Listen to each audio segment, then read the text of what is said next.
Hey again, it's Dave the IT guy. I'm live at Black Hat in Vegas.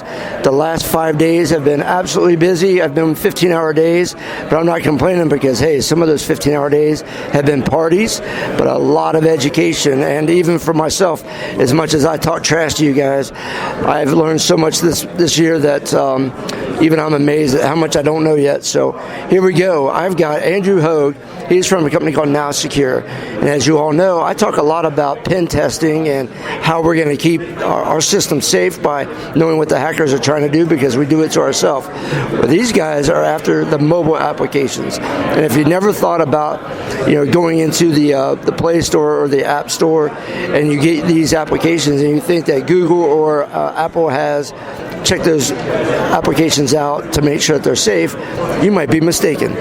These guys are the ones that you want to talk to about your applications being safe, or if you ever suspect somebody's not safe.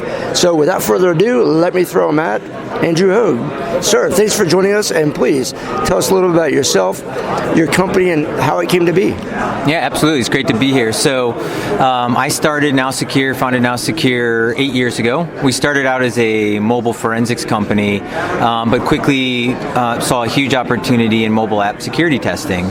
And that was driven by all of the data that we found, very sensitive data on these devices as we were doing investigations.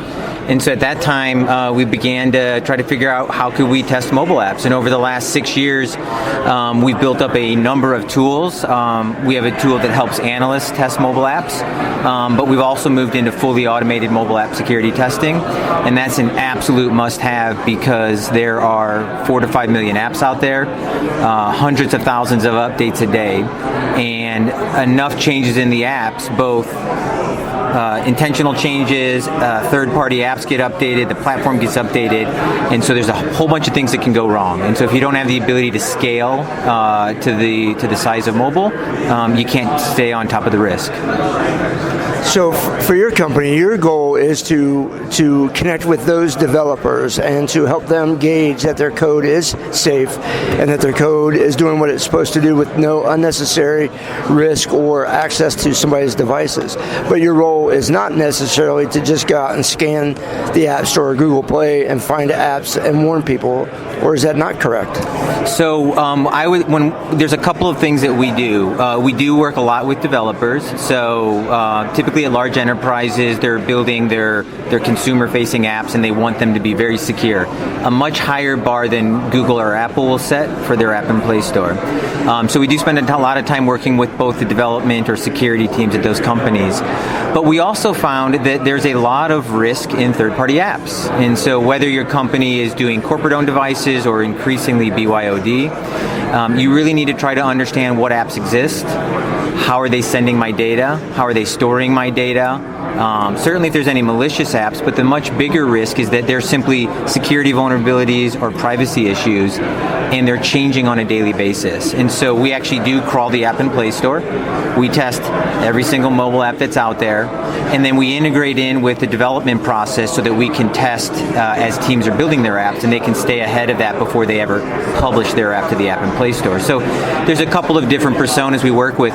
The risk guys that are trying to manage risk of their mobile devices through MDMs and things that they're deploying, with the development team because they want to find the flaws as early as possible in the development lifecycle and fix it, and then with the security teams who are ultimately responsible for testing applications before they make it onto the public app stores.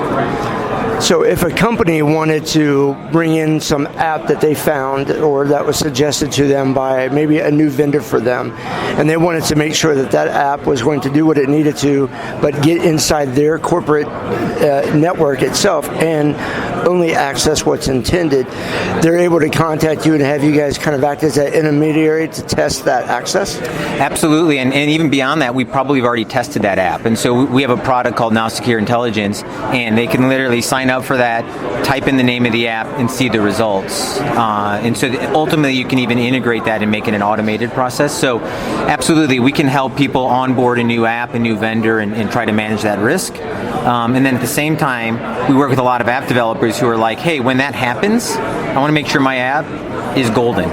And so we work with a number of different folks, but yeah, we do provide that service. So you mentioned right off the bat that you've been around for about 8 years.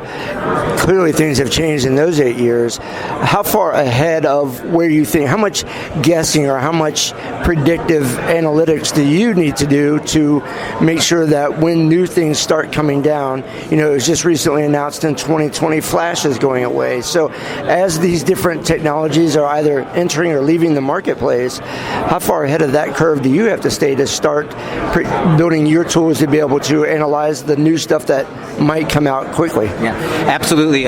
We have to spend a lot on R&D, and I'll give you a great example. There's a lot of traditional application security testing companies out there. They typically do static code analysis, and when they apply their technology to mobile, it's a real challenge for two reasons. One, they generate a lot of false positives, and second of all, they're not in tune with the new technology. And a great example is Apple made a big shift. It's been about a year and a half now. They moved from Objective-C to Swift, so it's a brand new language. And basically all the traditional app providers stopped working for 9 months, a year. Some of them still don't work today. We don't rely on source code. We do binary black box testing. So we are constantly investing in the research and development because Apple updates their operating system. Google makes changes. New third-party apps come in that have vulnerabilities. Cloudflare happens, and people want to know, are we impacted by Cloudflare? And we have to be on top of that. So the rate of change in mobile, when you look at that entire ecosystem, devices, operating systems, apps, and third-party libraries, is enormous. There's huge velocity there. And I think what we've found in the last 5 to 6 years is there are very few mobile app testing companies and experts out there because it has to be your sole focus. So this is the only thing we do. We've got several books, we've got patents, we have a lot of free resources on our website that help people stand up app testing programs, best practices for developers. It's the only thing we do, and that makes all the difference. And two key areas around that. One is automation. You can't survive in this app testing world without automation. You've got to be able to run apps without a human in the loop. Find out where there are problems, and then use that awesome thing called the human mind to dig down deeper. So that's an absolute must in this space. So if a company were to decide that they wanted to use whatever third-party app, we've already talked about that you can test that app for them against their environment. Are they also able to take a device of theirs in some way and indicate that they use X apps?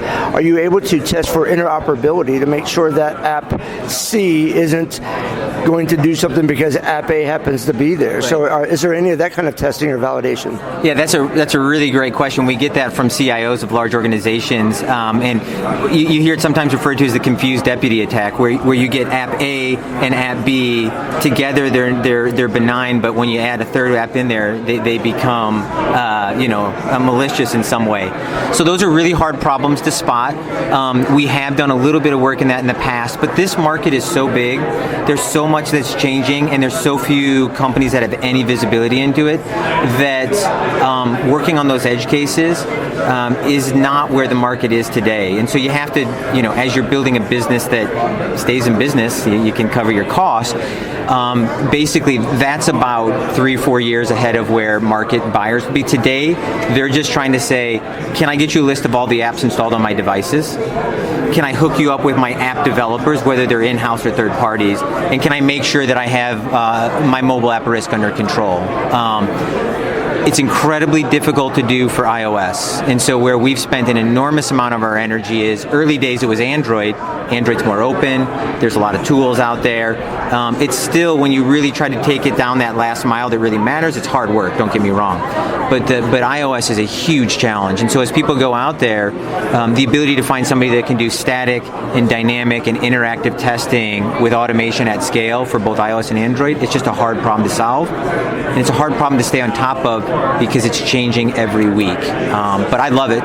Been doing this for 8 years, and I'm passionate about the technology. The space is fascinating, and of course, growing a company from nothing to where we're at today it's exciting.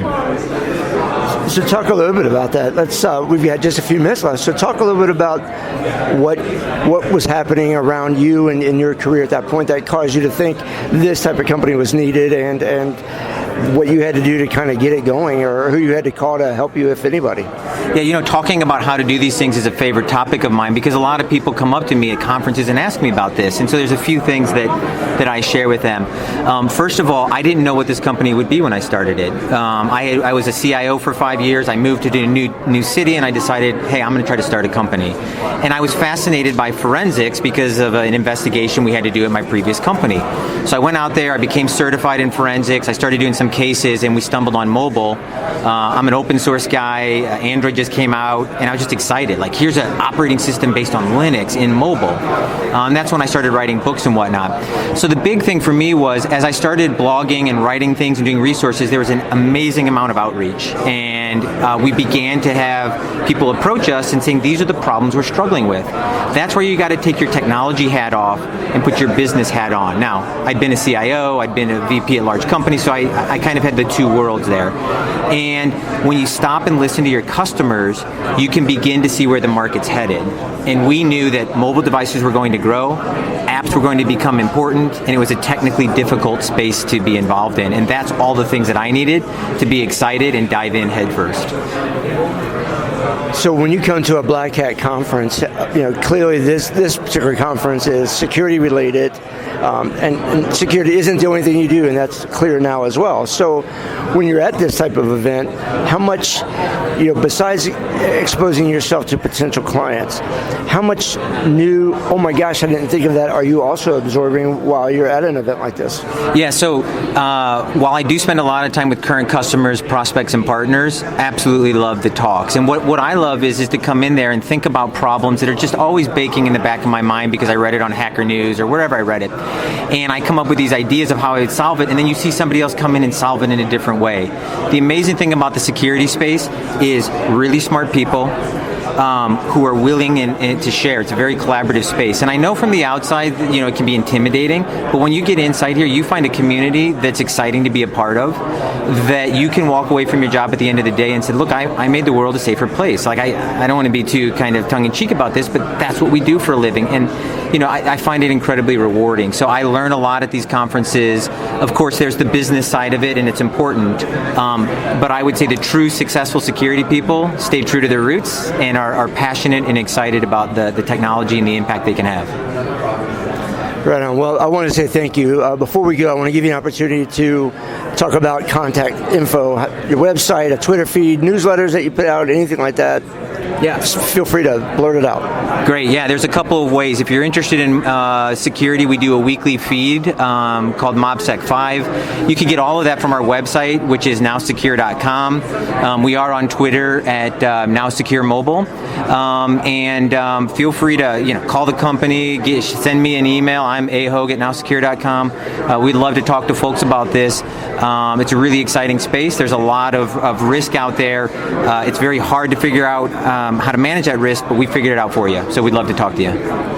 Right on. Well, thanks again. And for those of you who have been following me this week with the live feeds and these podcast interviews, you know that I normally don't feature individual companies, but this year, security has changed so much. And this year, this event has grown so wildly that I just had to have the opportunity to get spaces that I have not had any direct experience in out to you guys so that all of us can be as educated as we can for as much as we can. You know how it is. We got to stop the bad guys. So for now, I am Dave the IT Guy coming to you live from Black Hat in Vegas. Until next time.